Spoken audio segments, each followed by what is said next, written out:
Hoy temprano en su casa de Puerto Madero. Pedraza vive en una torre de las más sofisticadas de Puerto Madero, y ahí se lo llevaban, aparentemente esposado, aunque con las manos tapadas. Esto comenzó muy temprano en la mañana, hubo todo tipo de situaciones y de repercusiones a lo largo del día, incluso hubo algunos movimientos de sectores gremiales prestándole un supuesto apoyo en esta situación o pidiendo su liberación, como ocurrió con Venegas una semana atrás, pero lo cierto es que Pedraza está en tribunales y siendo indagado por un delito gravísimo, se lo imputa en principio como el autor intelectual del asesinato de este chico que ustedes veían en pantalla, el militante Mariano Ferreira, que había estado apoyando una protesta de trabajadores tercerizados del ferrocarril en los días de octubre. Los hechos ocurrieron el 20 de octubre del año 2010. Vamos ahora a tomar contacto con la unidad móvil de exteriores en la que está Marcelo Padovani para que él nos cuente qué está pasando ahora en tribunales, donde a lo largo de la tarde hubo varias manifestaciones de gente que fue a pedir por la situación de Pedraza.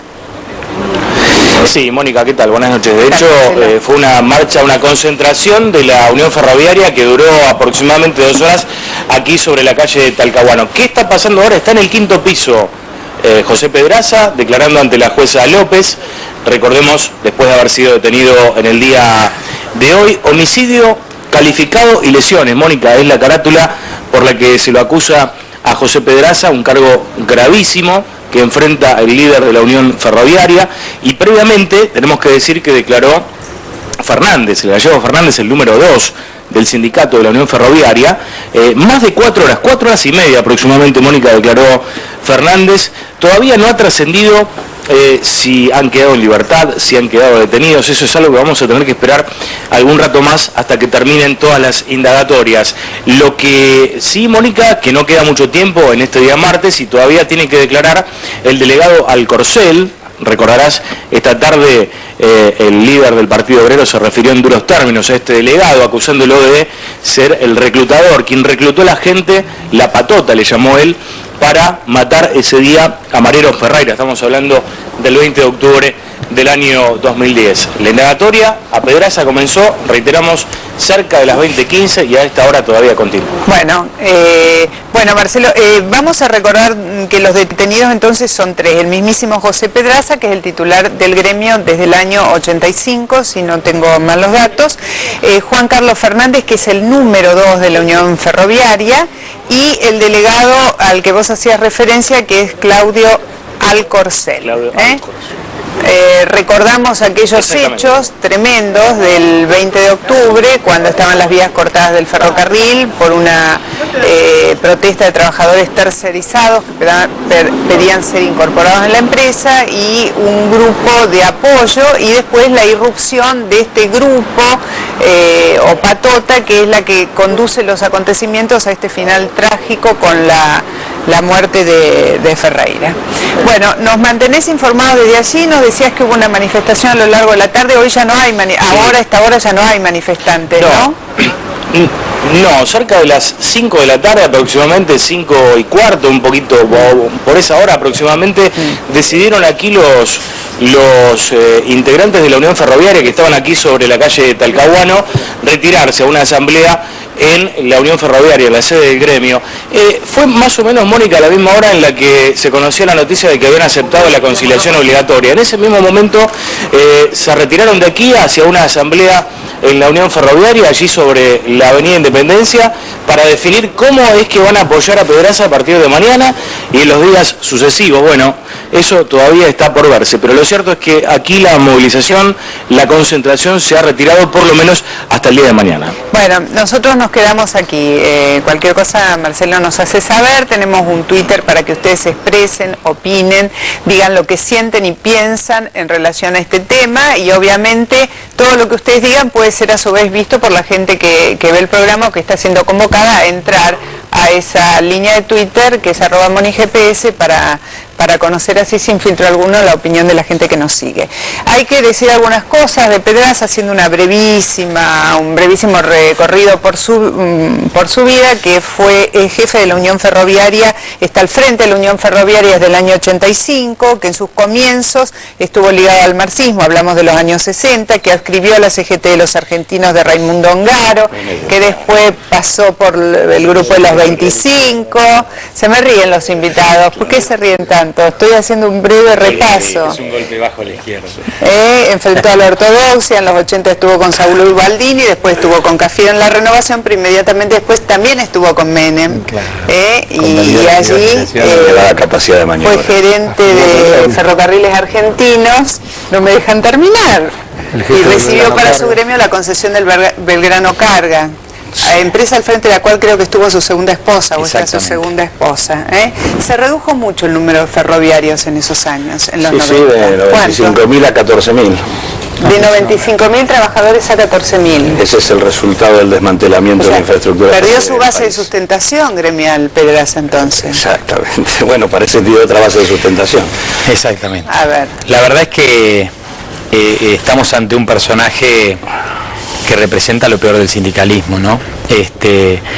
Es un personaje que convalidó todo lo que fue la entrega a las privatizaciones en la década menemista, que ojalá, yo digo, lo de hoy signifique, por un lado, un acto de justicia por el tema de Mariano Ferreira. Me parece, ojalá empiece a cerrarse un círculo en el cual se haga justicia en una muerte tan injusta, una muerte de una persona de la resistencia, de la lucha como Mariano Ferreira. Y por otro lado, ojalá también empecemos una Argentina nueva con un sindicalismo sin patotas y realmente sin sindicalistas enriquecidos. Porque hoy yo lo hablaba con alguna otra gente y decía, no lo detuvieron en una casita de clase media. No. Lo detuvieron en un piso de Puerto Madero. O sea, marca tantas contradicciones entre la representación del verdadero trabajador y lo que debe ser un representante gremial, genuino, y que evidentemente estuvo con Menem, con Kirchner, con Duhalde, y a su vez ahora está convalidando todo un negocio que es el negocio del Belgrano Cargas, que por otro lado recordemos que no solamente está a cargo del directorio una parte de ellos, sino que también está Moyano. O sea, es casi una contradicción, pero este gobierno tiene como parte del directorio del principal transporte de carga ferroviaria en la Argentina, es el transporte de carga que pasa por 14 provincias, lo tiene de uno de los directores al jefe de los camioneros, o sea, de la principal competencia, por lo tanto no hay voluntad de que funcione, ¿no? Bueno, ¿cómo vivieron el hecho de que algunos trabajadores o grupos de trabajadores ferroviarios pretendieran ser como una fuerza de apoyo en este momento a Pedraza, como ocurrió en otra escena con Venegas el otro día? Resultó muy simpático el hecho de que a las 17 horas se terminó la concentración. Uno sabe que toda estructura sindical tiene una estructura de empleados asociada que tiene que ver con el funcionamiento de su gestión, y la verdad que es casi un horario de oficina el que determina el funcionamiento de la concentración. Pero independientemente de eso, a mí me parece muy importante que se haya reactivado la investigación sobre este caso.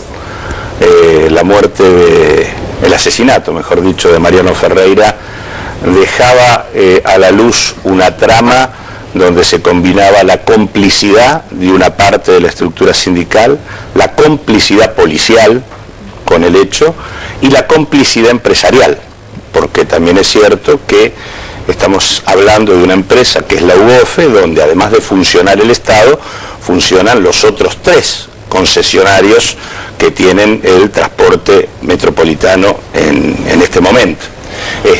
Y también, digo, está demostrado en la causa que buena parte de los que integraban la patota que actuó tuvieron franco licencia para poder actuar en el marco de lo que terminó siendo el asesinato de Mariano.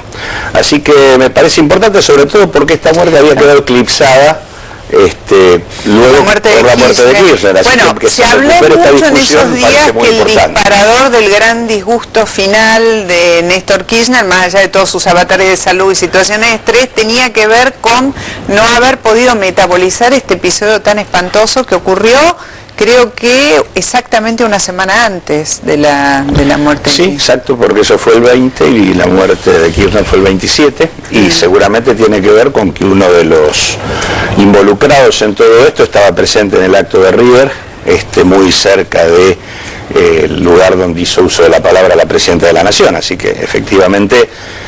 y en esto me parece importante decir que esto no es todo el sindicalismo, esto es una parte que está siendo sostenida por parte del aparato del Estado, impidiendo la libertad y la democracia sindical.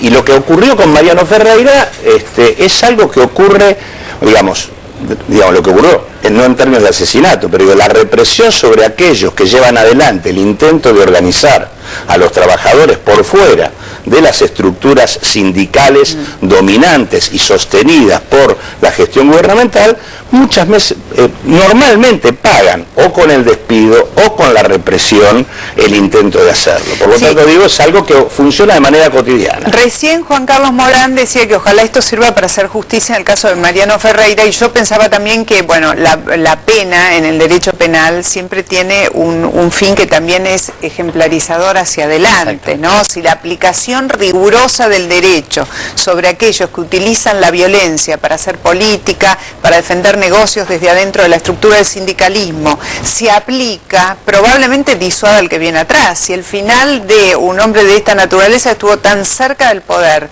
tan entrañablemente unido al poder, es terminar en una cárcel por haber administrado la violencia para defender lo que fuere, bueno, será un ejemplo para adelante, uno entiende, ¿no? Y aparte actúa como mecanismo de compensación, porque la barbaridad a la que estábamos asistiendo es que estábamos en riesgo de tener presos a 2 maquinistas mientras Jaime anda libre.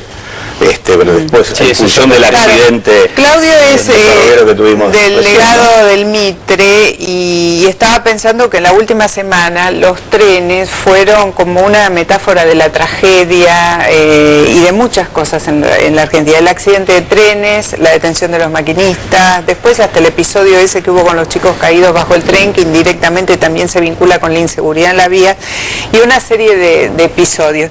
Y después hoy veíamos que sectores de los trabajadores ferroviarios salen a defender a Pedraza, probablemente sean minoritarios, no sé, pero ¿cómo lo...? Antes que nada una aclaración, yo soy dirigente de la lista violeta, que es oposición a José Pedraza en la Unión Ferroviaria.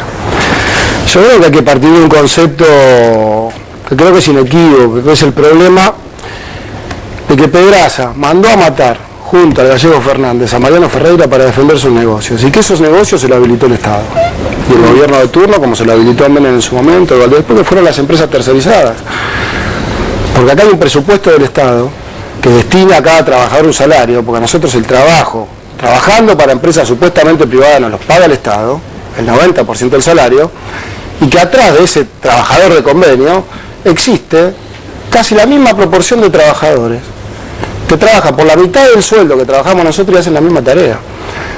Y los directores de esas empresas tercerizadas son los directivos de la Unión Ferroviaria. Entonces el asesinato empieza ahí, el asesinato de Mariano Ferreira. La gerencia de recursos humanos de la UOF del Ferrocarril Roca la tiene José Pedraza, con una de sus mujeres a la cabeza, que es el que maneja el ingreso y egreso de todo el personal en la Unión Ferroviaria. Por eso había compañeros hoy, yo creo que alrededor de la cantidad que somos, una minoría, por ejemplo, en mi ferrocarril no debo haber visto más de 20 o 30, y después vi muchos chicos con bombo que le habrán pagado, pero tiene que ver con eso, pero también uno tiene que denunciar otras cosas, ¿no? Ha habido actos con la señora presidenta en obras sanitarias, en el estadio de River, en muchos lugares donde se han levantado turnos completos de trabajadores, no pudiendo brindar el servicio que tiene que brindársele al pasajero, y que se han ido a un acto con la presidenta. Entonces todo habilita, digamos, una trama de poder y de corrupción que existe, que termina en el asesinato de una persona para defender esos millones que ganan. Eso por un lado. Y por otro lado, no es casual que pase esto, lo que está pasando. Lo de San Miguel el otro día, cuando una locomotora se incrustó 4 metros dentro de un furgón. Sí, estaba detenido. Y todos los peritos dicen que hablan del pedal del hombre muerto, que es un sistema que se activa solo si se desmaya el conductor, pero de los 4 frenos que tiene la locomotora solo funcionaban 2, y casualmente los 2, que son los que frenan los vagones, no funcionaban. Entonces hay una falta de mantenimiento, un lavado de dinero tan grande que hace que pasen estas cosas y que se peligre. Entonces, si nosotros no tenemos un proyecto integrador para recuperar los ferrocarriles, para toda la gente, para que vuelva a prestar un servicio, unificar el país, que las economías regionales se fortalezcan alrededor del transporte más barato, más económico y menos contaminante. La destrucción del ferrocarril tiene que ver hasta con los accidentes en la ruta, están sobrecargadas de camiones, de colectivos, Sí, entonces sí, todo tiene que ver con está todo, claro, ¿no? Está claro que este gobierno, al igual que el menemismo, apostó al transporte automotor en detrimento del transporte ferroviario, que lógicamente cuando uno analiza la siniestralidad, ya analiza hasta las causas de muerte y las causas de salud, porque la verdad es que la principal causa de muerte en los menores de 32 años son los accidentes de tránsito, y lamentablemente cada 4 accidentes de tránsito en uno es protagonista un camión. Nuestras rutas no tienen autovía, no tienen doble vía, pero ha habido toda una estrategia. Por eso yo decía, no es casualidad que Moyano sea uno de los directores del principal transporte ferroviario, porque hay toda una política para que el transporte ferroviario de carga y de pasajeros no evolucione en la Argentina. Se necesita una fuerte inversión, pero se necesita también niveles de transparencia absoluto. En el sistema de transporte ferroviario ha habido realmente un festival de subsidios y ha habido niveles de corrupción en transporte que diría que es la principal área junto a energía en donde se ha concentrado la corrupción. Sobre el caso de San Miguel podemos hablar de la responsabilidad de la provincia inclusive. No, dos cosas, ¿no? Porque también incluso frente al hecho de lo de San Miguel, lo que uno observa es que poniéndose mal, por supuesto, porque la responsabilidad es concurrente, tanto de la provincia de Buenos Aires como de la Nación, se interviene Ferroaires poniendo al frente a un señor, Maitana, hombre que estuvo al frente del proceso de concesiones ferroviarias al comienzo del menemismo, que luego pasó al grupo EMEPA, uno de los beneficiarios del proceso privatizador, que se quedó con Ferrovías y con la Hidrovías, y que luego pasó al grupo Taselli, que se quedó con Belgrano Sur, con el Roca y con el San Martín. San Martín, Belgrano Sur y Roca, que hizo bolsa, porque en realidad se pone la responsabilidad en Ferroaires por el caso, que es el tren que se lleva por delante al San Martín, pero no se dice que cuando uno mira el vagón del San Martín, ese vagón se arrugó como si fuera de papel, cuando en la práctica la resistencia a la compresión que ese vagón tiene que tener por ser un coche Matterford debiera ser hasta 70 toneladas. Los muertos aparecen casualmente en los lugares donde se produce la arruga del vagón. Los asientos que tenían son asientos bajos que no tienen apoyacabeza, con lo cual son una invitación a que uno se rompa la columna o se desnuque. La verdad es que, no caben dudas, y además este festival de subsidios son 5.200 digamos que la corrupción se paga en costos de vida. Sí, este terreno se paga con muerte, es un sistema político que tiene desprecio por la vida de la gente. Por eso uno puede transformar un servicio público en un ámbito de negocio individual, pero son 5.200 millones de pesos anuales que se lleva el ferrocarril para que lo administren los de camiones y los de colectivos. Yo quiero decir, antes de ir redondeando, que hemos llamado a gente de la Unión, hemos tratado de traer gente de la Unión Ferroviaria que expresaba el sector de Pedraza y que a lo largo del día no tuvimos posibilidades de traerlos hasta aquí, que también hemos llamado a otros actores que podían tener otra mirada en relación a esto, pero la verdad siempre habilitamos la mesa a todas las voces, para el que piense que por ahí puede tener una mirada ya sesgada al programa. La verdad es que los últimos días para ustedes, los trabajadores ferroviarios, por un lado fueron días tremendos, pero por ahí también son días en los que se abre la posibilidad de un debate pendiente. Lo decía Claudio recién, nosotros, primero que los aprietes y las amenazas siguen hoy en el Roca, no es que terminaron. Lo mandan a limpiar a los compañeros tercerizados que pasaron a planta, que ya son compañeros de planta, a limpiar vagones oscuros y ahí los apretan. Entonces uno tiene que denunciar eso. Eso por un lado. Por otro lado, uno hace años que sufre la presión de un servicio que, al no haber inversión, se va deteriorando, porque este fue un choque, el de San Miguel, pero acá en Palermo, en el ferrocarril, hubo 2 choques grandes, porque hubo más de 50 heridos, y no hubo muertos porque son planas nada más, porque la locomotora se incrustó en el otro. Pero entonces estamos ante una tragedia de proporciones si esto sigue así, entonces hay que cambiar. Sí. El tema es cómo se cambia, porque con el dinero que decía Claudia recién, 5.200 millones de pesos anuales, cuando el gobierno de Menem dijo que cerraban los ferrocarriles porque daban pérdida y perdían ¿cuántos kilómetros, cuántas estaciones, cuántos vagones, cuántos talleres, cuántas cosas recuperaría el país? Y tendríamos un país productivo. Sí, ahí tampoco está como toda la siniestralidad que también vial, que significa 8.000 muertos por año, 12.000 lisiados, miles de heridos. Tal cual. Entonces, si nosotros no tenemos un proyecto que abarque a todos los argentinos, provincia por provincia, que haya alguien, digamos, a la cabeza de ese proyecto, que ese dinero que en vez de irse afuera se invierta en el país. El próximo 2 de marzo, por eso el 2 de marzo tenemos planteado desde Proyecto Sur un acto en Retiro, recordando el aniversario de la nacionalización de los ferrocarriles y para plantear el plan de reconstrucción integral. Digo, está claro que si nosotros invertimos 600 millones de dólares durante 5 años, reconstruimos los 5 corredores básicos que necesitamos para hacer funcionar esto como corresponde.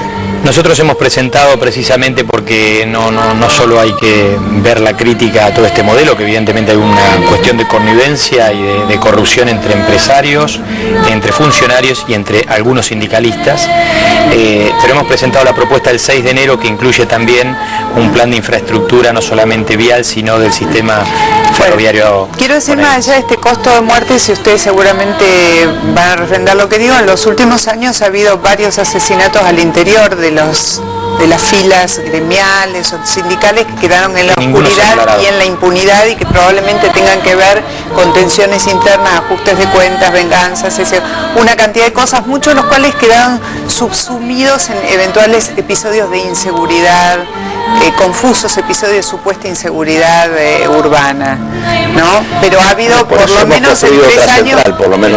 Por eso hemos construido otra central. Hay cierta estructura sindical que está terminada. Sí, y hay otra que no está, digamos, no tiene personería jurídica. No, por eso digo, siempre, bueno, es lo mismo que dije antes, es más difícil ser candidato a delegado en el establecimiento que ser candidato a presidente. Igual, por lo que dice Claudio, quienes trabajamos y militamos sindicalmente en el gremio de la CGT, por lo menos mi punto de vista es que primero la CGT y ningún sindicato de la CGT es de estos empresarios de turnos, asesinos muchos, que se matan entre ellos por los negocios, sino que son de los trabajadores, nacieron como una herramienta de los trabajadores para poder defenderse inclusive del patrón. Bueno. Y tenemos que recuperarlos, así como debemos recuperar el ferrocarril, y yo también invito al acto del 2 de marzo en Retiro, se va a hacer a las 19 horas, porque muchos ferroviarios adherimos y somos parte de esa recuperación de los ferrocarriles porque son nuestros, entonces peleamos por cosas que son nuestras. Bueno, muchas gracias a los tres, tenemos que dejar aquí porque después de la pausa comercial vamos a hablar del tema de las elecciones y las colectoras, de las listas colectoras o recolectoras o como quieran llamarlas. Tras la pausa, sigan opinando. Recolectoras, exacto.